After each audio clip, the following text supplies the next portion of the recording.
எப்படி அந்த ரிசல்ட்ல இருந்திருப்பாரு. நீங்களாம் நீங்க ஃப்ரீடமா வெளியில இருக்கீங்க, உங்களால எவ்வளவு புக்ஸ் ரீட் பண்ண முடியும் தானே. ஆனா அவர் அந்த கஷ்டத்துல the discovery of India என்ற ஆங்கில புத்தகத்தை அவர் எழுதினாரு.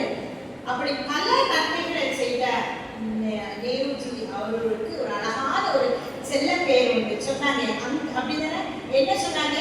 நேரு சாச்சா நேருன்னா என்ன சொல்லுங்க பாப்போம். சாச்சா நேருன்னா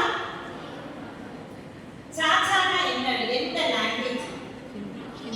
ஹிந்தில அங்கிள் அப்படிதானே, தமிழ்ல மாமா, இங்கிலீஷ்ல அங்கிள்.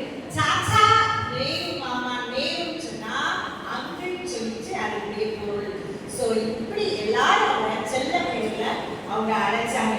ஸோ இந்த நேரத்துல எல்லாருக்கும் இந்த சில்ட்ரன்ஸ் டே அன்னைக்கு நீங்க நல்ல படிக்கணும், நல்ல ஒழுக்கமா வாழணும், நல்லதுகளை செய்யணும். இந்த வாட்ஸ்அப் இதெல்லாம் பார்க்கறதெல்லாம் நிறுத்தணும். யூடியூப் எப்பவும் நல்ல நம்ம வாழ்க்கைக்கு முன்னேற்றத்துக்கு எது முக்கியமோ அதை மாத்திரம் நம்ம தேர்ந்தெடுத்து வாழ்வோமானால் எப்படி இருக்கலாம்? உங்க ஃபியூச்சர் எப்படி இருக்கும்?